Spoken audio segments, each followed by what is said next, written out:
one thing that makes Vitthal or Panduranga special is that he is a common man's god. So in Marathi we say that तो भाजी आणि भाकरी आणि कांदा खाणारा देव आहे, which means Oh. that this God doesn't need sweets, pure ghee, or the best of the things. He's there with you. He's a farmer's God who will come to his field, sit with him and share the food that he has. हम लोग we are concerned about when's the next food. आज रात को सोने के लिए ऊपर रहेगा, ऊपर नहीं रहा, मैं आज कहाँ सोना है, that kind of a thing. Vitthal आहे तो Baghel. It's his lookout. It's not my problem. It's his problem. Wow. Let him manage. That kind of a thing. So it just like blows you, completely. All of them meet at a place called as Vakri a day prior to Ashadi Ekadashi. Oh. And from that place of Vakri, then it's like so 20 days have already passed. And when the last lap happens, people don't walk, they run. Oh. That last lap is like, wow, Oh my this God. is the last 5-6 kilometers. Let's, where that energy comes to those 60s, 70s, Yeah. 80-year-old. I mean, it's unbelievable.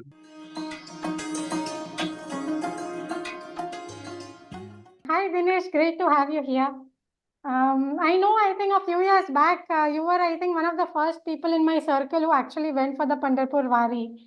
And at the time, I'm a very urban Mumbaikar, at least I was, and I'm Gujarati, so I did not know much about all this Pandharpur. We, of course, know Pandharpur, but we didn't know much about the tradition, and so I was very excited actually to see your snaps that time, and I was like, I should talk to him once about this.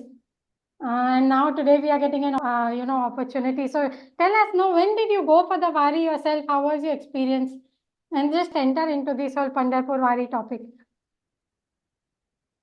Oh yes, absolutely. So I think it was 2015. I was actually traveling for work. I had always heard about the Pandharpur Wari, but never had opportunity to go there. And I the coastal Maharashtra side, and so there, from my village as well. I used to remember people going. So those were my earliest memories, probably back in childhood. But never really went to this Wari per se. So 2015, when I was traveling for work, and I was at Solapur, I remember that doing a sales call with a client, and I realized when I woke up in the morning, I could, there was this melodious beats of the mridanga and the tal, and that I was woken up with that in the hotel, and I was kind of peeped out, and I saw, a flood of white river flowing down the same road, which was like actually empty sometime back. And it was such a melodious thing. I stood there for 20 minutes and that whole, river was flowing with that melodious tune, the whole naad of Vitthala, Vitthala. And it was so, I was awestruck at that point of time, and I said, this is something that I need to look into. And I kind of went back, and next year, 2016, I first Wari. I made a point to go there. And from there onwards, it's like now, since then till now, this was the fourth time in 2024 that I went there for Pandharpur. You went in 2024 also? Yes, I went there. I walked the first 1/3 of the patch because that was the only part that I could cover. So the Wari is currently on now. Yeah. And it's going to. Okay, so let me tell you a little bit about the Wari first. Yeah. So the Wari is a 21-day sort of a whole journey, which typically starts from, it has got origin all across Maharashtra. It's not restricted to any place. It's like wherever you stay in Maharashtra, start coming towards Pandharpur. And so to say, it's not even a Maharashtra phenomena. I would say 1/3 of the million pilgrims that finally reach Pandharpur, 1/3 of them are from Karnataka, Andhra Pradesh, and Telangana as well, and partly from Chhattisgarh as well. So these are all the neighboring states there, and people culminate there. But largely, there are two major starting points. One is at Dehu, which is the Santa Tukaram Palki, which starts from there, and the second is at Alandi, which is where Santa Dhaneshwar Maharaj Palki starts. And they have like a defined route over 21 days, which stops they will take, how will they flow. There are specific programs defined on the way, and they kind of reach this place on Ashadi Ekadashi, where the whole all the streams finally culminate to Pandharpur. So yeah, So that's July that's how 17th in this year. Is that correct? exactly. That's right. That's right. So typically 21 days to take off from a work culture is very difficult. Always. So I've always I've been there for partly on the 7 days, 10 days. Doing part of it, managing, balancing between work. So all my journeys so far, the previous 3 journeys that I had taken were the last patch of those 7, 10 days that were there out of these 21 days. This year, for the first time, I thought, let's look at the origination of where does it start. So I had always seen the end point when the whole people come to Pandharpur, but I said, let's kind of experience the origin from where it starts. So this time I went to a village called as Dehu, where they have the Santa Tukaram Palki. So they have like a 1 day event which I experienced last week, and walked with them for a week, and then kind of came back. So yeah, that's how the experience has been so far. So fantastic! I didn't know you had gone so many times. You would have so many things to share. So yes, absolutely. Yeah. So what do you want to start anywhere specifically? Like what would you consider your most memorable moment, if at all there is one? I mean, honestly, it's a different world, and I'm a different person there for whatever reason. I mean, that's what I've felt here. Here as a co-founder and director of a company, and there, and then in the corporate world or in social life, you have different levels of people. But there, everyone who travels is called as a Mauli.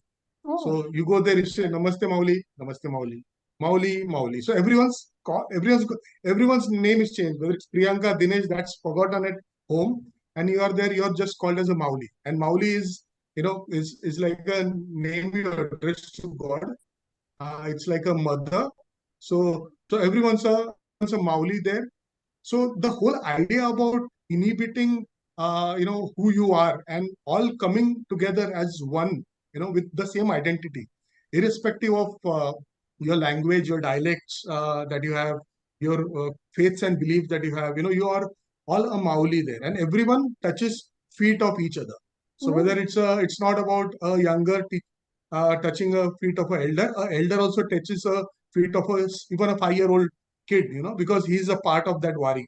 So that and everyone's a Varkari there. So just to put that in perspective, so this wari is the journey from point A, B, C, different points, culminating into Pandharpur. So whosoever becomes a part of the journey is called as a Varkari. So you are a Varkari when you are part of that particular wari, and you forget your own identity. I mean, you do not know where you're going to end up in the evening, whether you're going to get a shelter over your head, whether you're going to get a food, but trust me, when these million feet they walk together, it's like a festive occasion in itself. So you're least bothered about it. You sit down in the afternoon next to a tea stall, and the old lady near you is carrying bhakaris, dried sort of pancakes, and she's got that dried chutney with her. And whosoever is sitting next to her, she'll open up her, open her cloth, that whole thing packed into that, and then offer to everyone around you. So you all become like one, So it's all sharing and caring for each other. One moment that I really I wanted to ask you one thing. You were saying you touch feet. How so? Does it happen at a specific occasion, or how does it like? So yeah, that's a great question. It's not that we keep touching feet all the time, but there are these. So for example, there is a bhajan going on. So it's a 5-minute thing where 25, 30 people are doing that bhajan together. So once that's done, the person you're standing next to, you kind of touch the person on your right, the person on your left, and you kind of come back. Or for example, if you are doing there's a Maharashtrian dance called as Fugdi, where two people come together, they hold hands like this, and then you kind of circle, just like that. So that's called a Fugdi. So when you finish that Fugdi, the two people touch each other's feet.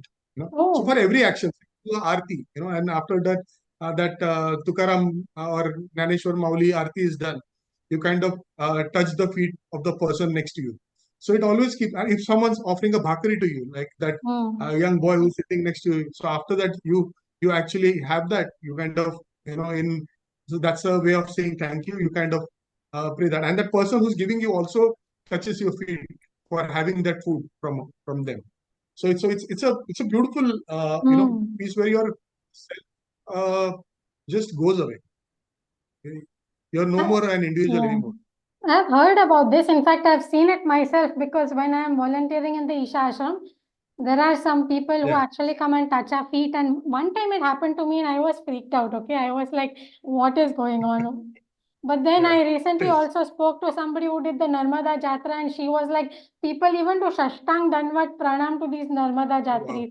So I was like, so I need to, I guess you as a city person initially you would have found it so strange, no? It is. The first time it really hits you. But then, the day two, you like, you forget who you were, so you get into that zone. But yeah, first time it really, it's so very awkward, when you kind of do that. But in the Maharashtra culture per se, when a person does a wari and he comes back home, so whether he's from a village, because it's got a centuries old, history. When the person used to come back, everyone in the household, family, neighborhood, friend, whoever comes to visit him used to touch his feet because he's been to Pandharpur. So that's a way of conveying, your respects to God. So that has been there. It's been there since Shivaji Maharaj's time. It's been there since probably 800, 900 years old, since the time the Wari started. So. And I think in general across India it is there. That's what I've realized, because I've also experienced in South, in North, people are telling me, so it makes sense, like something great. So tell me, you were telling that one incident.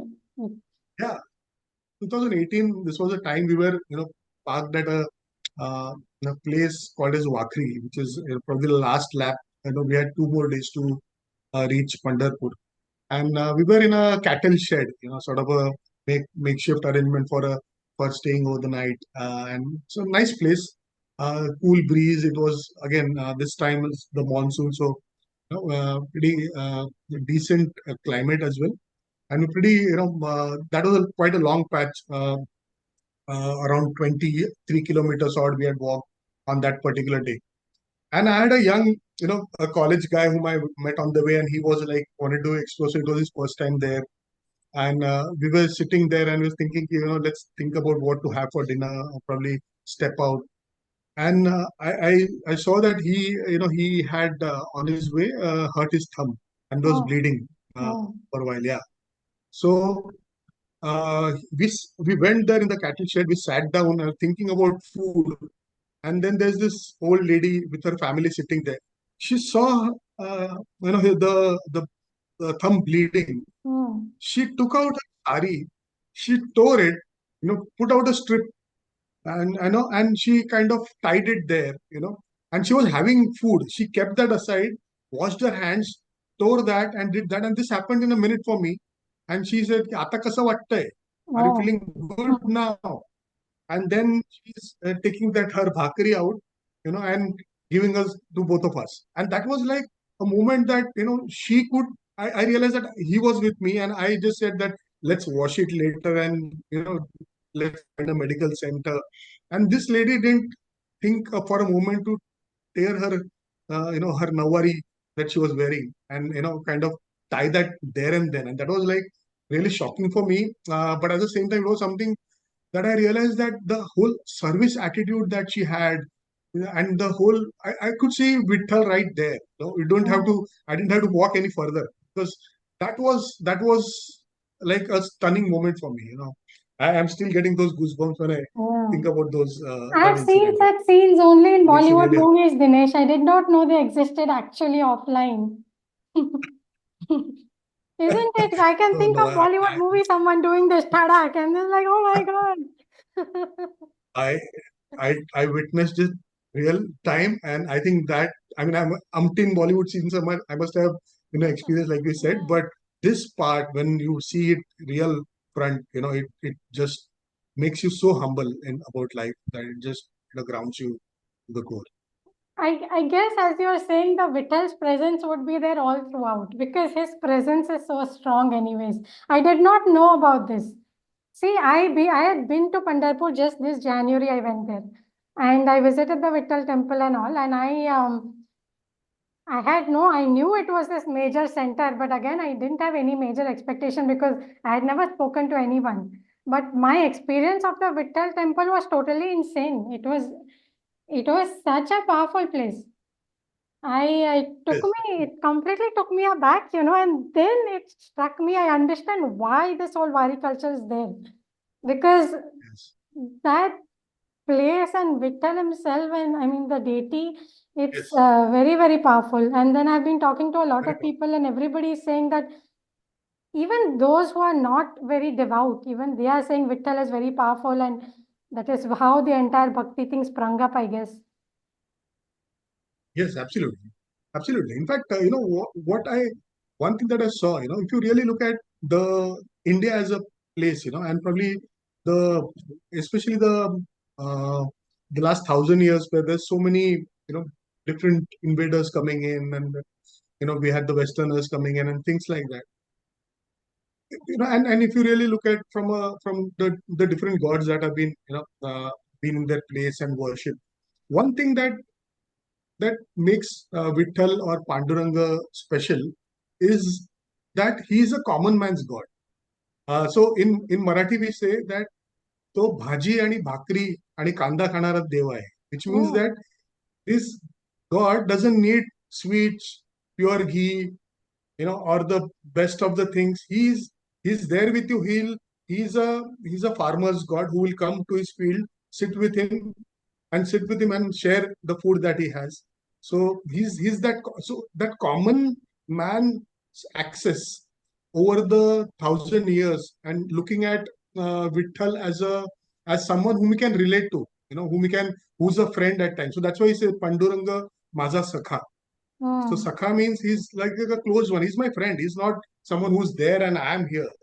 He's my friend. So he's there with me. So he's the God of the commons is what I realized in multiple conversations. And they could just relate to, अरे तो विठ्ठल है ना, तो Ah, गेल ना काळजी, तो wow. Vitthal है ना, तू कशाला घाबरते, विठ्ठल है ना.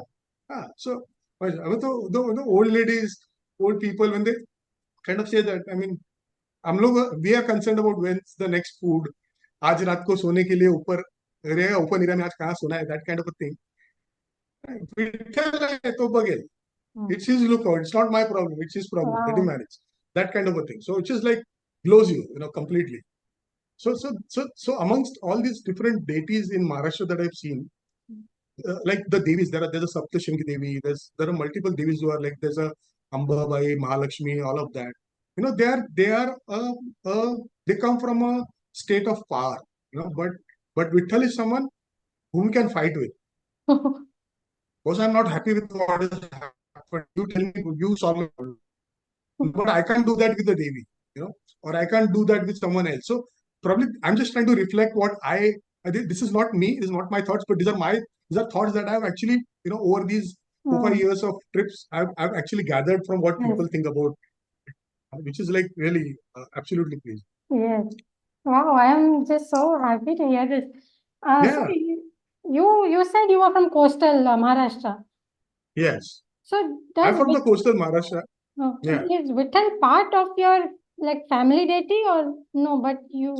No, it's not a part of a family duty. I remember probably in the my dad says that my grandfather many years back he had gone and probably his father had gone, but probably from my father's generation who moved to Mumbai, that Hmm. whole tradition more or less had paused for a while. So I had these stories in mind, and after that one peek into that Wari, I said, let's kind of explore that.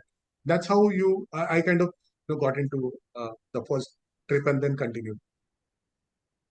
Okay, yeah, that's really fascinating. So, how does the Wari happen? Like you said, from point ABC, and obviously, Dehu and Alandi play a big role for the as starting points. Yes, But you can start yes. from anywhere, is it? Like if You I can start from anywhere. Like there are people from like there's a Vithoba Mandir in Mumbai. There's at mm, Vadala. There's this Vitthala Mandir. mm, So there's a group of people who start from Mumbai. Then people at Thane join them. They eventually go to Pune, then down, Solapur, and then eventually to Pandharpur. So people from different parts, they kind of, there are over the years these branches kind of keep coming together at different parts. Join the force becomes larger and larger till the time they kind of reach, and then finally all of them meet at a place called as Wakri a day prior to Ashadi Ekadashi.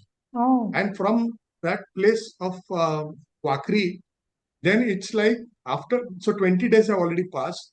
And when the last lap happens, people don't walk, they run. That oh, last lap is like, wow, oh now my this is God. the last 5, 6 kilometers. Let's, where that energy comes to those 60s, 70s, Yeah. 80-year-old. I mean, it's unbelievable. Probably I've got some videos and probably you can project that when you show them. It's unbelievable energy. People just start running, and And imagine the yeah. so to say a fallacy to put Mm, that way is that all these Varkaris they would enter Pandharpur. Um, they see the temple, they see the colors, which is the dome of the temple, mm, and that is it. After 21 days walk, I don't want to stay for a day and wait for to take Panduranga's darshan. No, I mm, have seen the temple, I have seen the Wari, mm. so I have seen the colors and I go back. That is it. So I don't wait in the a day long queue or a half day queue to kind of get my darshan there. I've seen you. I've been in Pandharpur is the Mecca. That is it. I've been there. The Bhima Nadi that's flowing Mm. behind. I take a dip there. My job done. Wow. So that's how it works. And also probably from logistical perspective also because entering the Yes. temple will be insane. I mean, you'll just have to Yeah, wait yeah, for absolutely. a very, very long time. That's that's definitely one. But I think it's been a tradition for years. So it's not that it's something which is today's time, but probably 500 years back also. People just did the colors bagitla, job done. So, Yeah, anyway, I'm totally okay with, I completely agree that the deity expands a lot more beyond that particular temple space. I mean, you can't say yeah, just because this is his Garbhagriha, that's all he is. It doesn't make any sense. yeah, So, yeah. absolutely. Um, I am all the image, yeah, the images of Pandharpur are flowing in my mind. I remember I had gone Yeah, there, so I thought I wouldn't get darshan actually because I had randomly gone there. And you know how these temples are, there's always a long line and stuff. So I entered correct. from that one side and they were like, it's a very long line. Then someone said, you go on top and take a darshan from top, but I'm a very lazy character. I can't figure all this out. So I was like, forget it. I went to the Bhima river and I sat there for some time because I always feel Yeah, those river areas are very pure, they are very pavitra because absolutely. the water and so much ritual and everything's happening. So then, just by instinct, I went back to the temple. Otherwise, from there, I could have gone. So I went back to the temple, and just when I reached near the temple, there is a couple of vendors started shouting that, "Ye line mein ja, you just go from this line. Within 10 minutes, you will get darshan." They started shouting. If they wouldn't have shouted, see, I wouldn't even have asked anyone because I had given up. मैंने बोला कि I have seen those two big lines, no chance of getting a darshan. Then they shouted this 2, 3 times. I'm like, ठीक है, चलो, let me check. And then I checked, and then I was very skeptical, like, किधर है? Is there really? Because they'll dhakelo for inside saying 10 minutes, and it'll be 40 minutes. So I was like, Yeah, but then it seemed that whole one section was empty. So then I went inside, and I got very good darshan. great. That whole visit, it was like really, really. And once I entered and Yeah, got this darshan, I always sit and meditate, right? So thankfully there was place over there to meditate. So I meditate for a little bit. The energy was so crazy. I really, really was blown actually. absolutely. True that. In fact, one of the things also that I saw is, the whole discipline. Like, most of the audience probably are farmers, are laborers, workers. families. I mean, they come from a lower class to a middle class kind of an audience, so to say, from these villages that they come. And most of them, I think 80-90% of them would be farmers, really, to put that. And a lot of them, again, senior citizens, 60 plus sort of people. But the sort of discipline that they have, during the walk. Probably on the way, there are two or three critical things that happen in the Wari. One is there's something called as a ringan. A ringan would be like probably a lack of people in one a huge ground like a Shivaji Park, or a huge one like that, where people would stand in circle. So there's an inner circle, there's an outer circle, and in the central part they actually have a horse which really runs all throughout, which is actually carrying followed by the palki. So these are some of those things that when they happen, people literally stand where they are supposed to and where they are told to do that. And in spite of all these things, there's no madness that okay, everyone runs to see the palki, or touch the palki or things like that. They all respect that we can't really uh, you know uh, get over enthusiastic, overboard, causing commotion and things like that. And because it's been happening over the years, I think that's inculcated from a generation to the next. So that's how things have really been there in this part. So I sometimes really get surprised by the sort of discipline that you see in such places, which is not expected, but it really happens, which is really crazy. I think it's the energy that teaches people more than anything else.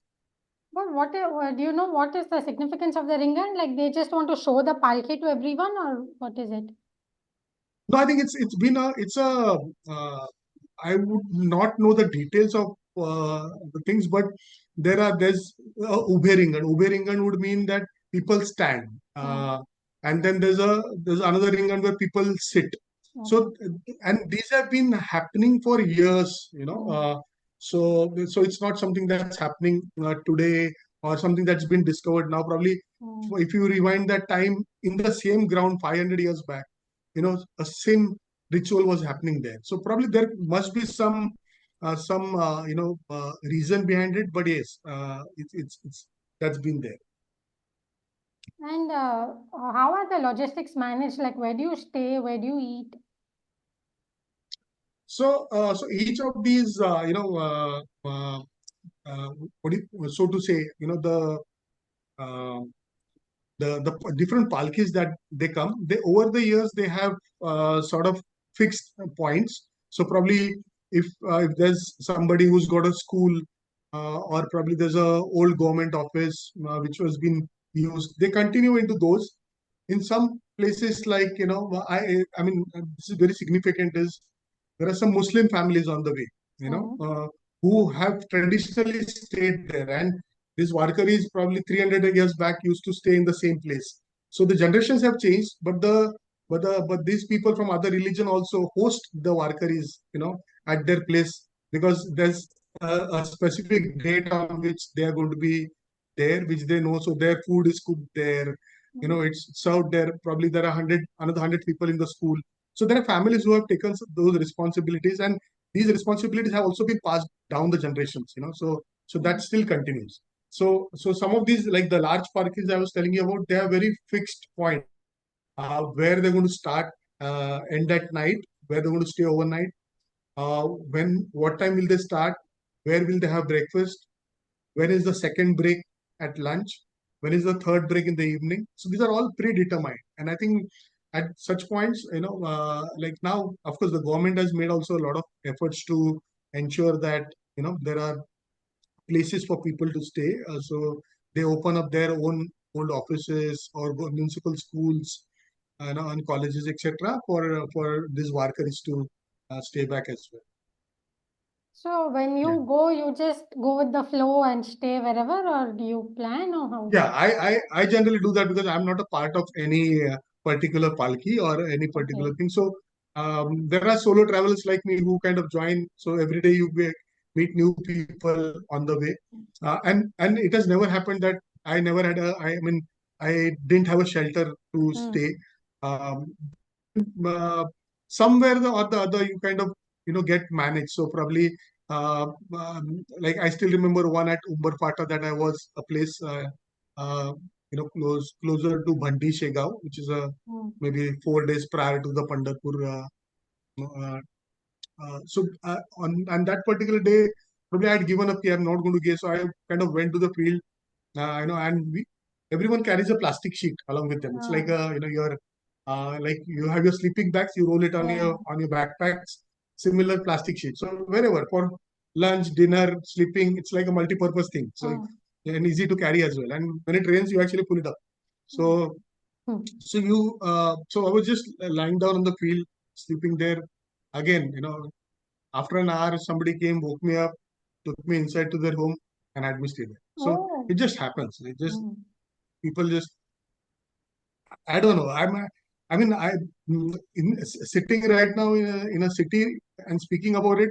I think it's something different. But when you are there, your frequency is on a very different level, and you don't even feel surprised that somebody comes and takes you to your home because you know that was going to happen. That kind of a thing. So it's something very weird, but yeah, I mean, you get all these kind of very weird positive experiences. But how would it be for a woman? Like you can sleep on the field. How would it be if I went or some woman went then? No, I think, I mean, all these, it's just about putting in a request. You see a women's group and you kind of, if you are a hang solo around with traveler, them. you kind of tell them that I'm here, and they would be more than happy. I mean, last year, for a change, my wife, Katie, she said, I also want to kind of come in. So I said, no, I mean, this is experienced on your own, I don't want to make it like a sort of a, trip, but she kind of came along. We were there for 5 days together, and I remember, as there was a group of women whom she was chatting with, and they were kind of making those garam bhakaris sitting there. They set up a stove on the bricks, and they were kind of working that out. And she started chatting, and they asked her to sit down there, and she said, "Can I help you?" More than happy, she baked a few of them, and then they got her a plate full of food for her. That you put your service here, now have lunch and then go. So it's like and my wife is a very typical city bred girl, so she being there, and she saw that courteousness was very alien to her, and she was like enamored with that, with that welcoming thing, enamored with that warmth that they showed to her. And it was so it's completely, you just have to say that, this is the problem I have. Can I be with you? I mean, they'll be wholeheartedly, kind of fully with. Yes. Just that. No, I have seen it, but I am simply asking you to just confirm from your side. I have seen that warmth. In fact, I have. It's like, this urban city life and that life are two different things, I feel. Because especially all of these women-related problems that we keep hearing of, and even in villages we hear of them. But these spiritual environments, something completely shifts. Because I've seen even in different places, for pilgrimages, like even in those bathing ghats and all, a lot of times women are bathing on their own because it's a, that sacred dip they are taking. And I've seen like sometimes not much crowd is there. The woman is just taking the dip on her own. No one is teasing her or anything. Nothing is there. Everything is so pure, so nice. Like, so yeah, no, I was just. No, I agree. Even when at the last day when everyone's at the Chandrabhaga or the Bhima Nadi, at Pandharpur, man, women doesn't matter. They're all taking dips, all of them together. So there's no separate space for this. You're all on your own. But I think it's not all that bhakti mindset that you are into, right? So the whole focus is so clear there that it doesn't really matter. There's no man woman anymore at that particular point of time. So, are there some specific sadhana that is prescribed, or is it something people will just take up something, or how will it happen? So yeah, so this like I said, like Vittal is everyone's god. He's like a common sort of a god. So not too many sadhanas here. So it doesn't require that you come from a certain caste, sect, following, belief. Doesn't matter. The only one word that works is Harinam. You have to chant Harinam all the way. So Vitthala, Vitthala, Vitthala, sort of a thing, or Jai Jai Ram Krishna, Oh, Hare any Hari Jai Nam, is Jai it? Ram Krishna. Yeah, Okay. this Krishna, you just use that particular word, and that's what unites people. And when I'm chanting, and if I start the chant, in the next 5 minutes there are 20 people who are chanting with me. So it doesn't Oh. really take time to kind of bond with people. You kind of have to just start. That's it. People just join you. And also, so you also there's a connection of saints as well. So Maharashtra has been a land of saints, right? So whether it's Santa Tukaram, Santa Jnaneshwar, all of them, or Santa Gora Kumbhar, and many of them. So all of them have their own palkis that come in, and you know, and when they all come together at the place called as Vakri, just prior to Pandharpur, the whole, and these are come from north, south, east, west, right? So they have all gathered outside Pandharpur, from different places, and next day you are going to enter Pandharpur. So there's a one line written by a saint which says that Vedha Vedha ho Pandhari Morche Bandha Bhimatiri, which means that let's attack. Like we are all warriors. अभी corner कर लिया पांडुरंग को. Now we are all corner. We come from north, south, east, west. हमने उसको वेड़ा डाल दिया, meaning हमने उसको पूरा सर्कल. अभी भागेगा नहीं वो विट्ठल कहीं भी. अभी मोर्चे बांधा, and then let's kind of go and meet him. Kind of let's attack him, sort of a thing. And then the next day, when the sun rises, everyone's like running that last Running. 5 kilometers. So it's absolutely fabulous there. That's really fantastic. So does everybody wear like white, or how? Anything you can wear, or how? No, I mean white's preferred because I think probably that has been the traditional dress. A white topi, a white shirt or a kurta, and a white dhoti has been the traditional Varkari dress. This dress, a tal, which is ching ching ching ching that you play, Yeah. that's called the tal. So tal and mridanga, these are two basic instruments required. So when these these groups which are called as dindis, so dindi would be a group where there are a few talkaris who play tal. There's one mridunga player who plays the mridunga or the dole, and then there are others who carry the saffron flag. Okay, and they all dance together. And so that's a group called as a dindi. So there are different dindis from different villages, and they and that's the whole package that you have. That these two simple instruments, the dindi, the white attire, and the typical tila of Pandharpur that you put, which looks like a Google Map icon, by the way. So it's actually like a reverse drop sort of a thing there, put up. So that's I what's really. remember. But so do you also take that instruments and go, or no? You go with what, orange flag? No, it's not. It's not a necessary. It's required as a part of the dindi because they also need people to dance, right? People to sing. That's what I generally love to kind of get into the rhythm and chant and dance with them. You join it. You move from one group to another, have fun there. You dance for a while. You feel tired, sit down there. Someone gives you food or a cup of tea.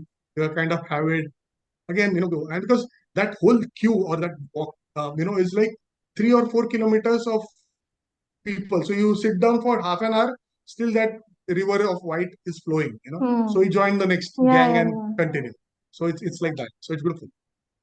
And so the culmination also is basically they reach Pandharpur after on that Ashadi Ekadashi day, and then they take a dip, or what else happens there? Yeah. So they reach there. They would do a pradakshina around the temple. So there's a huge. So it's like a serpent moving all throughout for 3 days around that mandir.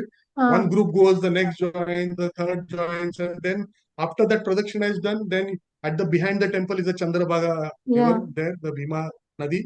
You enter there, you dip there, okay, and the people who carry all those things, for example, a lot of Maharashtrian women would carry a tulsi thing on their head, all these dates. So they had a small seed and with a small plant just popping up. By the 21st dates reach there, it's become so big. So that's where they put that Chandrabhaga ka pani in that. People who carry those saffron flags, they dip the flag into the Chandrabhaga because that's where it marks the end of the journey. Okay. It's also about washing all your sins away in that particular dip. Then a lot of people wear a tulsi mala, in that particular thing, because it's a harinam that you have to take, right? So a tulsi mala. So they again take that tulsi mala. They also give a bathe the tulsi mala as well before they kind of put it back. So all those rituals happen in and around the Chandrabhaga, because that's what is considered as the as where the god danced, in his full rhythm on the banks there. So that's how it ends there. Okay, great. Yeah, so happy to hear all this. I've Yeah, always seen absolutely. that, especially when and because I've also experienced similar such places, right? When I'm talking, that energy transmission starts happening and we get so Yeah, excited. yeah. Especially because Absolutely, I've I been to agree. Vittala, I know that energy. Like, I was so surprising, Dinesh. Like, it was, it was such a hot day when I went there, and so many hours had passed by, and then finally I came back to my vehicle was waiting. I had to Yeah, go, and I was totally ecstatic. Like, and sitting in that vehicle and viewing this temple has totally, because see, normally you would be tired, you will be all that stuff, no? But yeah, and exactly what you're saying at correct. the Vari culmination, the fact that they are running and all, it makes total sense to me. Absolutely, absolutely. It's really stunning at that time. It's really useful information. It's like an encouragement for everyone. They can Absolutely. choose to just join. So we can go for as many days, or how, as many days, one day also we Yeah, can. so yeah, absolutely. It all depends on you, right? So, Hmm. I mean, and there are a lot of overnight buses from here as well. So, and they have like their schedules, right? So today, for example, they would be in uh, Mandi Shiras, Hmm. a place closer to. So probably where they are, and you can still Yeah. take a overnight bus tomorrow morning. You still be there, Hmm. and join them and continue from. So and for working people like us, you can't really take those 3 weeks off. But yeah, Yeah. I think whatever is possible, you can still go and get that experience, the slice of the life. And if somebody can do only like a few days, maybe 3 days, what would you suggest as the first thing? Like somewhere in the middle or the end, last 3 days? What would you say? So because it finally culminates at Pandharpur, I think nothing like the energy that you see at the Hmm. end of it. So you should have Ashadi Ekadashi as a part of that particular plan. So the last 3 days or 4 5 days are, I would say, is really beautiful, because there are people coming from north, sorry, from Karnataka, Andhra Pradesh, people, those waris coming in, Hmm. different language. They speak Kannada or Telugu, and but it doesn't. It's all Vittal. Vittal is the Yeah, common name yeah. there. So that's done. So you break barriers. So all language barriers are also broken. So it's great to see all of that. So I mean, from the recommendation perspective, the last patch is beautiful. Last few, yeah. So as of if you're doing one trip and like first or something, just go for the last days.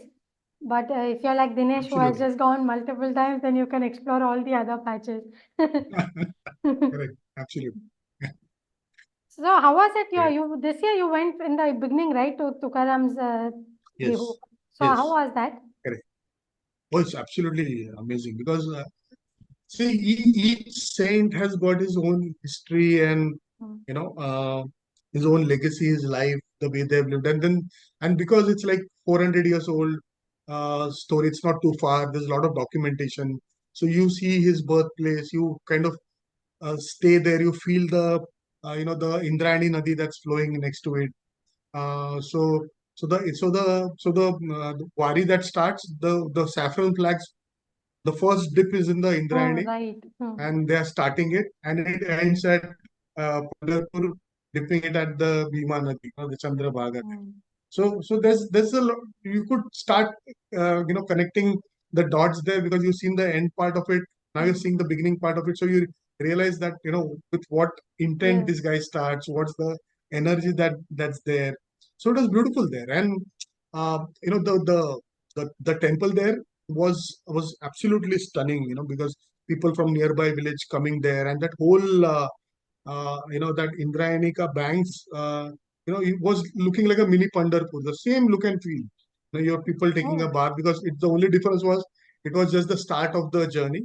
So they were all, beginning for day one and, gearing it up. So there was like a beautiful connection between the starting point and the end point as well. So Dehu was a great experience, and because Santa Tukaram in a way was a poet. Like he's put in around close to 1800, 2000 odd verses he has written. So that, which is called as Abhanga Tukache. So and these Abhangas are like short 4 lines, like Kabir's Dohas is 2 lines. So these are 4 line Abhangas, and each catching so beautifully. And and especially when you walk that path of Pandharpur, and when you read those verses, then you kind of connect that probably 500 years back he talks about how he enjoyed that walk, what did he experience then, or how. So then those poetry start making sense to you. Those 500-year-old poems start making sense to you. So it was beautiful. So I carried that book along with me as for reading purpose. So while there, it was like more feeling that the saint there. It was something very, very amazing. So in fact, that's why next year I plan to go to Alandi, because that's where the Sant Jnaneshwar Palki starts from there. And of course, Jnaneshwar is like, he's written so much epic thing, and especially because he's a 12th century saint. It's like it's almost like half of these, like 1200 years back, he existed. So it gives you a little different piece of, you know, time. His words resonate differently with you, but then you realize that after 1200 years, also those words really make feel make you so are so relevant in today's time. So yeah, that's how you start getting a little deeper into things. One question I had, so I understand because you're doing these patches, but if somebody dedicatedly wants to do these 21 days, then do you know, are there some specific rituals they should be doing, or that all? I mean, I'm sure there's something for them, like a Yeah, pre-puja, so maybe. typically rituals would mean, you kind of, give up all, I mean, all, in terms of your food, you have to be, very specific on what you eat and what you don't. That's one. Secondly, people, you wear a tulsi mala at the start of it, and you have to respect that tulsi mala all throughout your journey. Uh, so that's another thing. And many of them, they dedicate that tulsi mala at Pandharpur. They leave it there, and when they come back home, they buy a fresh tulsi mala. So there are beautiful, tulsi mala shops set up at Pandharpur at Ashadi, Ekadashi, which are really worth viewing as well. And of course, the last part is, reading some of these key books, like for example, Abhanga Tukyache, that's one, or probably there are the Sartha Jnaneshwari, which is the one written by Jnaneshwar. So there are parayans that are done. So after these guys stop at a afternoon break, it's not like they rest. Yes. There are pravachans on. So every night, there's wherever they stop, there's a kirtan or a kirtan that happens, and typically the leader of that, and some of these kirtans, for example, there was Baba Maharaj Satarkar. Now his grandson has taken it up, which is he's a fourth generation kirtankar.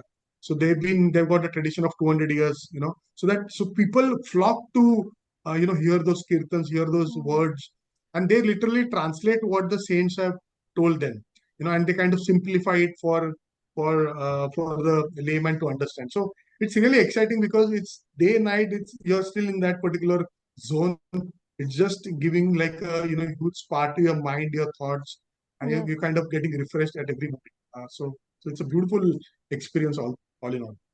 And by any, is there a Sai Baba element anywhere? Does he have a palki by any chance? I don't know. Because Shirdi is very I'm also nearby, not actually. sure about it. Yeah, okay. Yes, but there must be. I'm sure there must be a palki which must be traveling from Shirdi to Pandharpur. That is for sure, because all saints, in fact, from Shegav's Gajanan Maharaj, which is way back which is in Nagpur, almost in the central part of the country. Yeah. From there also the Shegav Maharaj, the Shegav's Gajanan Maharaj Palki also travels down. So all saints have been doing this, and because it's got like that sort of long history and heritage, it continues. Great. Okay. Yeah. I mean, it's really nice to know.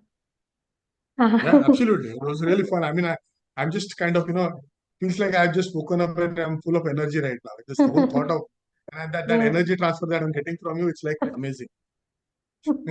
Same. I don't think it's either of us. It's we talk of him and he just comes. No, it's like that. Yeah, Yeah. very true. Great. Great. So yeah, that's about it. Thank you, Dinesh. It was Right. really wonderful having you here and sharing your great experience with us.